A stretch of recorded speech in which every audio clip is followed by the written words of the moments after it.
Estou lendo um estudo acerca do livro de Eclesiastes e aqui é o capítulo 1, Introdução do Mestre, o hebraico Kohelet. É uma forma de particípio feminino, o que sugere que originariamente significa uma ocupação, mas mais tarde veio a ser aplicado a uma pessoa engajada em tal ocupação. Versículo 2. Inutilidade, vaidade, sopro, sem substância, vazio, transitório. Versículo 3. Debaixo do sol, na terra, a vida no mundo dos homens. Ver também comentário de 2:19. Versículo 5. Depois de concluir sua viagem de um dia, o cansado sol depressa volta para o seu ponto de partida, somente para repetir o processo no dia seguinte. E isso todos os dias. Em outras palavras, não vai a lugar nenhum. Versículo 8. Canseira, tanto para o homem que observa os fenômenos, quanto para os fenômenos em si. Nada do que o homem diz, vê ou ouve pode explicar essa labuta fútil nesse círculo monótono da natureza. Versículo 11. Ninguém se lembra dos que viveram na antiguidade. As pessoas esquecem com grande facilidade o que aconteceu nas gerações passadas. É por isso que as coisas lhes parecem novas. 2. A busca pelo sentido da vida. 1:12 e 2:26. Falando como Salomão, um autor agora descreve sua própria experiência dolorida, à medida que ele se ocupou com a questão frustrante de tentar descobrir um significado na vida.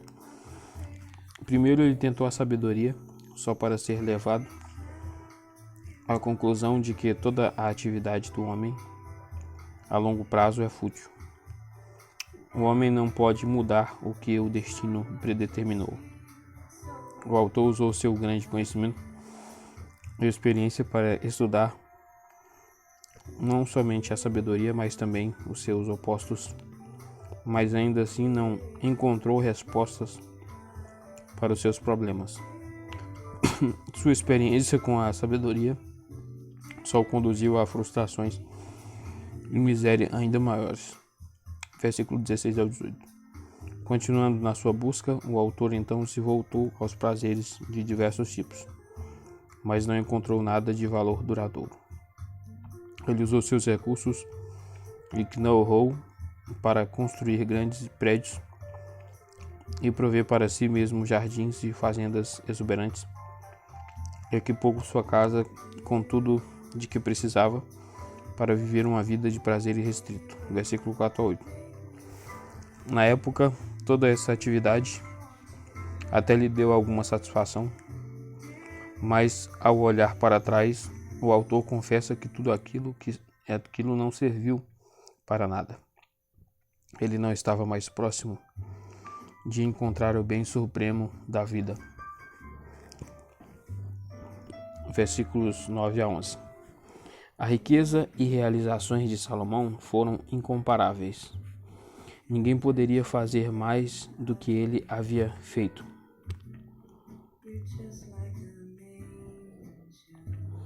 Mas se até ele concluiu que tudo isso não traz satisfação duradoura, que probabilidade qualquer outra pessoa tem de encontrá-la? Por isso, o autor se volta a considerar a sabedoria e a loucura mais uma vez. Obviamente, a sabedoria é melhor que a loucura, o que está perfeitamente claro para o sábio. O tolo não consegue nem ver. Por outro lado, que benefícios duradouros a sabedoria confere, pois o sábio morre, assim como morre o tolo, e ambos são logo esquecidos.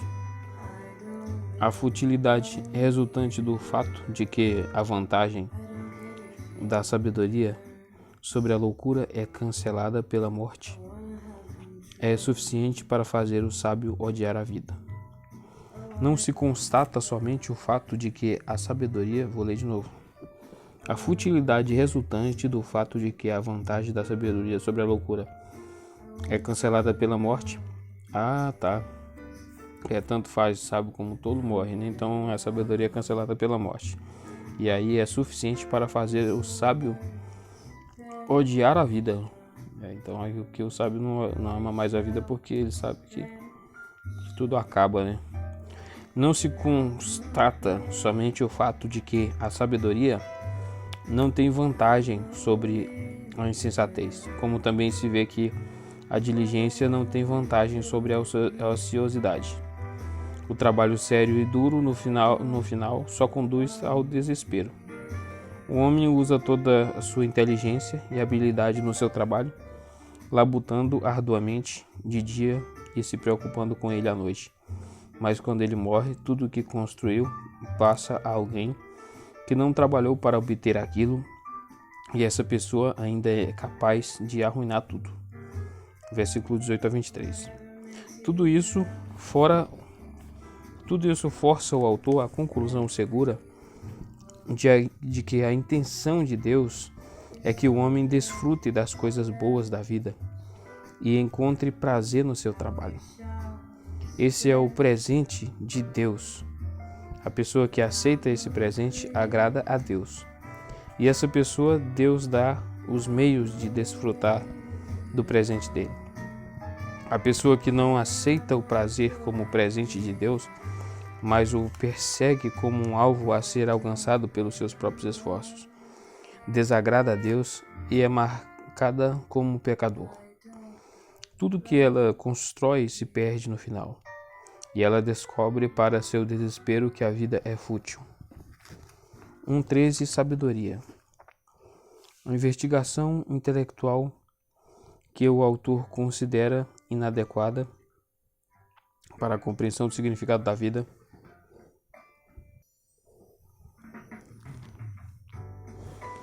Em outros trechos, ele elogia a sabedoria prática como sendo de valor para as questões da vida. Fardo pesado, ser afligido por Gordes, uma aflição dolorosa, Scott, um destino miserável. Versículo 14, correr atrás do vento, literalmente alimentar-se do vento.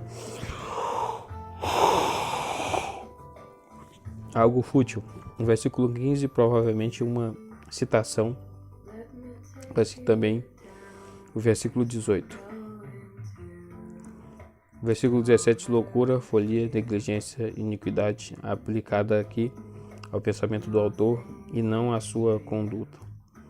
Experimentos com a última são descritas no parágrafo seguinte. Versículo 18, quanto maior a sabedoria, tanto maior o sentimento de frustração.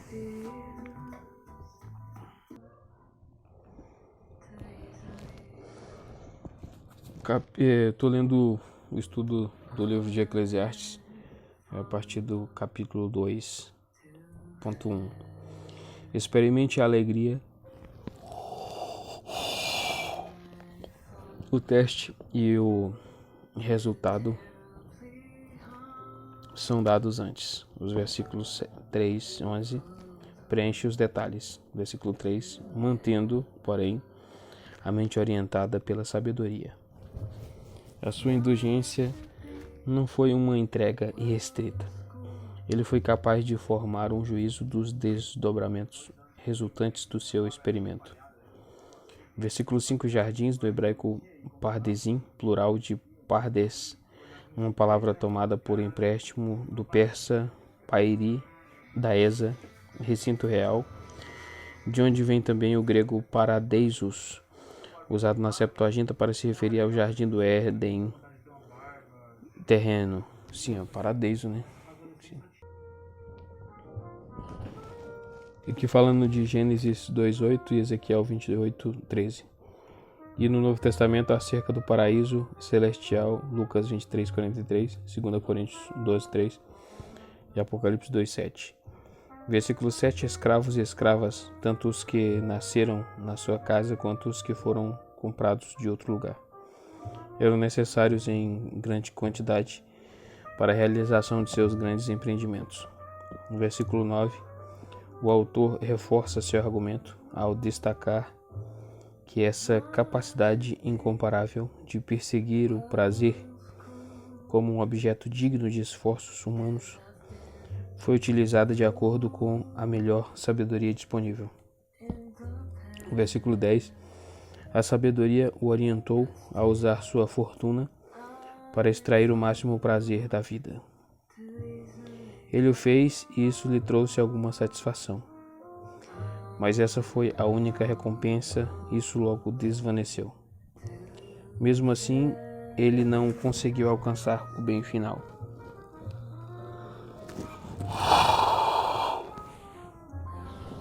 Recompensa sorte, 5:19.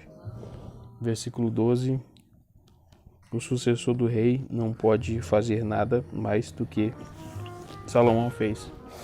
O novo rei está destinado à mesma futilidade. Versículo 15:16. O autor não tinha à sua disposição os ensinos do Novo Testamento acerca da vida após a morte, com as suas retribuições e recompensas. Mesmo se tivesse, não teria usado para dar respostas superficiais ao problema que tinha diante de si, a morte e a existência vaga e sombria do Sheol, que estava além da morte, não era algo a ser esperado com expectativa. As coisas pelas quais eu tanto me esforçava, versículo 18, tem o sentido de que o que é alcançado por meio do trabalho árduo, o que é adquirido, são os frutos do trabalho de uma pessoa que são deixados para outra, e daí o desespero. Então quer dizer que, voltando aqui no versículo 12, o sucessor do rei não pode fazer nada mais do que Salomão fez. O novo rei está destinado à mesma futilidade. Versículos 15 e 16. O autor não tinha à sua disposição. Esse aqui tem que marcar, esse aqui bem aqui. Olha só. Que eu vi gente falando, eu vi o doutor em teologia falar isso aqui. Eu pensei que ele falou isso sem da cabeça dele, mas está aqui. O autor não tinha à sua disposição os ensinos do Novo Testamento da vida após a morte, com suas retribuições e recompensas. Mesmo se tivesse, não teria usado para dar respostas superficiais ao problema que tinha diante de si, a morte e a experiência vaga e sombria do Sheol, que estava além da morte, não era algo a ser esperado com expectativas. Certo, então não tinha explicação lá. É o que ele fala aqui, né? O autor não tinha à disposição os ensinos do Novo Testamento acerca da vida após a morte. Então aqui para ele é um sentimento de frustração, assim como na filosofia, quando fala de vida após a morte, ela chega ao limite, ela não tem explicação religiosa da fé porque ela não é fé, filosofia é razão, né? Então vai até esse limite aqui. Quando se trata de vida após a morte, a filosofia fala com tristeza e sem ânimo, né? Sem expectativa e como uma coisa algo frustrativo, né? Algo negativo. Versículo 19. Debaixo do sol, nesse contexto, durante a minha vida, Scott. Versículo 22. Toda a ansiedade e o esforço mental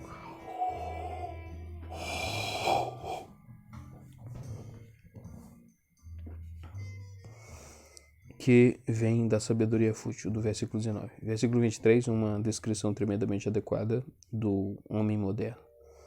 É a atividade contínua e intensa de fazer planos, estabelecer alvos, se esforçar, satisfazer ambições que conduzem a pessoa à dor e à tristeza. Contraste isso com o desfrutar do trabalho no versículo 24. Aquela é a tortura que o homem inflige a si mesmo, o presente de Deus. Do versículo 22 em diante, toda a ansiedade e o esforço mental que vem da sabedoria fútil Versículo 23, uma descrição tremendamente adequada do homem moderno é a atividade contínua e intensa de fazer planos, estabelecer alvos, se esforçar, satisfazer ambições que conduzem a pessoa à dor e à tristeza. Contraste isso com o desfrutar do trabalho, no versículo 24. Aquela é a tortura que um homem inflige a si mesmo. Esta é o presente de Deus. Versículo 24. Não há sugestão alguma de que os prazeres mencionados até aqui fossem produzidos pelo homem. Mas os prazeres deste versículo são dados por Deus. O autor não faz distinção entre secular e sagrado, porque tudo vem de Deus. Antes, o contraste está entre o prazer perseguido como um objetivo na vida ou o prazer aceito da mão de Deus como uma consequência natural da sua criação. É o prazer que vem quando não é buscado por si só. Versículo 25. Toda a capacidade de experimentar a sensação de comer e beber vem de Deus. Versículo 26. Pecador, usado aqui, não como sentido convencional, de oposto ao que é justo, mas como equivalente da pessoa que gasta sua energia em ocupações fúteis. Ele é pecador porque desagrada a Deus, em contraste com a pessoa que agrada a Deus. Ele perde o prazer que Deus proveu para ele. O outro o encontra. Esse pecador é o frustrado investigador do significado da vida, da narrativa do autor. Ele perde para outros os benefícios que imaginou estar acumulando para si mesmo. E conclui novamente que tudo é inútil. Gordes comenta que enquanto a sabedoria convencional declara que o pecador é um tolo, aqui o tolo é o pecador. 3. Tudo acontece no tempo certo. 3:1-15. No capítulo 1,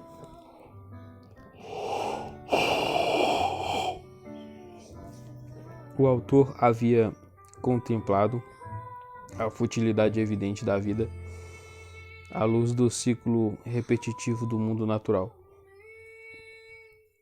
No capítulo 3, ignorando momentaneamente as conclusões a que chegou em 2:24-26, ele observa mais uma vez a falta de sentido da existência, agora à luz daquela ordem fixa de eventos em que se encaixa toda a atividade do homem de acordo com o plano pré-ordenado por Deus.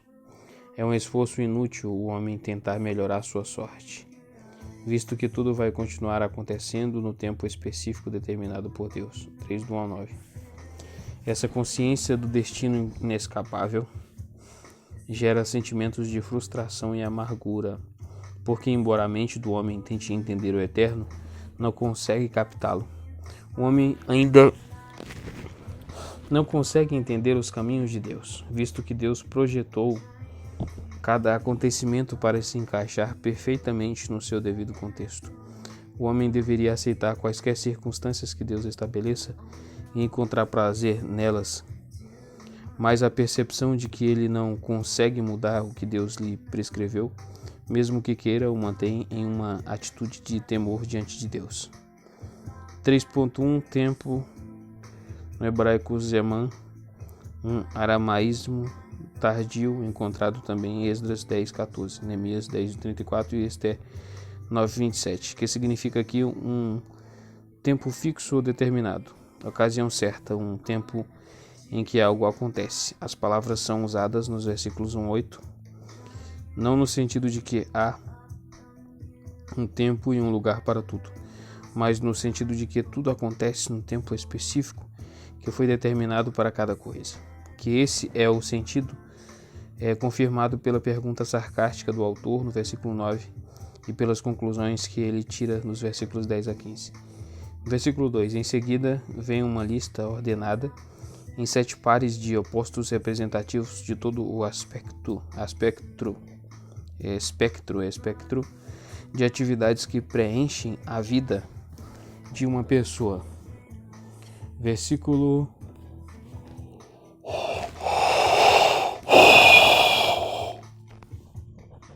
5. Espalhar pedras, ajuntá-las, Comentaristas judeus antigos entendiam isso como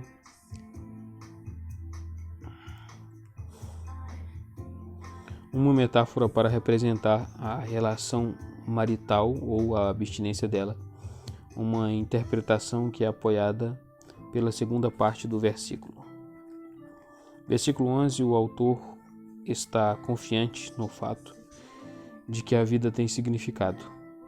O que o perturba é que o homem não consegue descobrir este significado.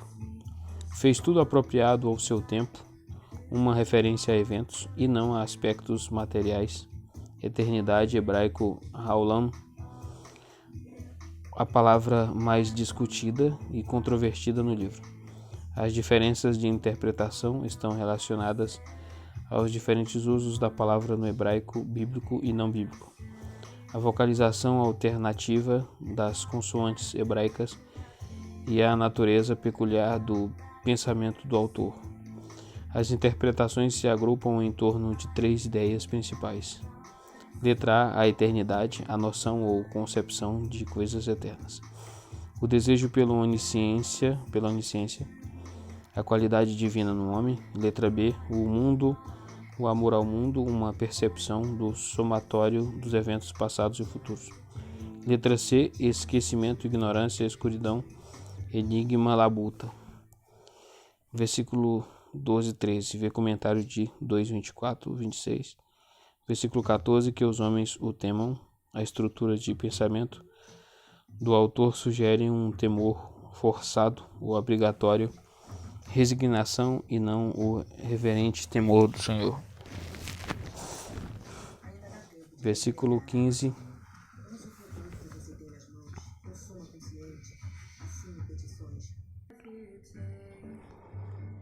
O ciclo interminável, a repetição constante na forma em que Deus ordena as atividades e questões humanas, um eco da observação final no texto paralelo do capítulo 1. 4. Não há ordem moral no mundo. 3:16 e 4:3. Embora bem consciente da ordem fixa de Deus nas questões humanas, o autor ao mesmo tempo observa que parece não haver ordem moral no mundo à sua volta. Por exemplo, a injustiça e a maldade existem em grande quantidade. É possível encontrar conforto na ideia de que Deus vai fazer justiça em todas as coisas em algum dia de juízo na vida após a morte. Versículo 17. Por outro lado, talvez nem haja vida após a morte. Talvez Deus esteja tentando mostrar ao homem, por meio do destino comum que determinou para o homem e os animais, que ele não tem nenhuma vantagem sobre os animais. Afinal, quem pode provar que homens têm vida após a morte? O melhor que um homem pode fazer, conclui o autor, é desfrutar da vida enquanto pode. Nem todos, no entanto, podem desfrutar da vida. As infelizes vítimas da expressão estariam em condições melhores se estivessem mortas e estariam em condições melhores ainda se nem tivessem nascido. 4:1-3. Temos aqui uma alusão à corrupção, 3:16, em questões judiciais e administrativas. Versículo 19, fôlego de vida ou espírito, versículo 21. Confira vento, 1:14. Vê também comentário de 12:7. Versículo 22, desfrute do presente, pois quem sabe o que vai acontecer depois da morte. 4:1, opressão, tirania, exploração dos desamparados por parte dos que têm poder e influência. 5. A futilidade das realizações. O autor agora dá diversos exemplos da inutilidade de grande parte do trabalho duro do homem. Primeiro existe o caso do homem que nunca consegue relaxar e desfrutar do seu trabalho, porque está sempre se esforçando para estar à frente dos seus concorrentes. O outro nem trabalha e assim destrói a própria vida. Os dois extremos devem ser evitados. É melhor que o homem relaxe e desfrute do que está fazendo do que se deixar levar pela ambição somente para se meter em dificuldades. Outro exemplo triste é o do homem que vive sozinho, sem família ou amigos, e se esgota de tanto trabalhar para ganhar dinheiro. Ele mesmo não tem tempo para usufruir o seu trabalho e também não tem dependentes que vão usufruir disso depois dele. Diversos provérbios são acrescentados para mostrar que quem se isola dos outros, na verdade, está se prejudicando, pois a cooperação com outros aumenta a segurança da pessoa. Versículo 9 e 12. Provavelmente ninguém experimenta tão bem a futilidade das realizações quanto o homem famoso que cai do poder. Talvez ele tenha saído da pobreza ou até da prisão para derrubar um rei estabelecido havia muito tempo, mas que, por não ter dado ouvidos a conselhos, se tornou tolo na velhice. Mas até esse jovem brilhante vai descobrir que o aplauso com que foi saudado por seus súditos não dura para sempre. Quando morrer, logo será esquecido. 4.4 Competição e rivalidade. A concorrência o estimula a produção maior e a qualidade mais elevada do seu trabalho. Versículo 5. Cruza os braços, equivalente também ao gesto de girar os polegares, destrói a própria vida, literalmente come a sua própria carne, está morrendo de fome. Versículo 8. Perguntava não está no original, mas foi inserido para fazer sentido, introduzindo a citação que segue. Versículo 12a. Se um homem está sozinho, um assaltante pode vencê-lo, mas dois podem resistir. Versículo 13 a 16. É mais fácil entender este texto como uma parábola, uma história tipicamente no estilo rico, da noite para o dia, embora tenham sido feitas muitas sugestões acerca da identidade histórica do povo envolvido. Versículo 14. No país daquele rei, supostamente o reino no qual o jovem nasceu e que ele estava destinado a governar. Versículo 15. O jovem no hebraico, o segundo jovem, não uma terceira pessoa introduzida na história, mas o jovem dos versículos 13 e 14, o jovem que era segundo o sucessor do velho, Gordes. Versículo 16, o número dos que aderiram a ele era incontável. A ideia é semelhante à de 1:3:4 e 1:9 e 3:15. No ciclo interminável das gerações, a fama de um homem não é nada. Quem vem antes não sabe de nada, e quem vem depois já a esqueceu. 2. Tire o máximo das diversas circunstâncias da vida. Primeiro, conselhos sobre a religião. 5 do 1 ao 7.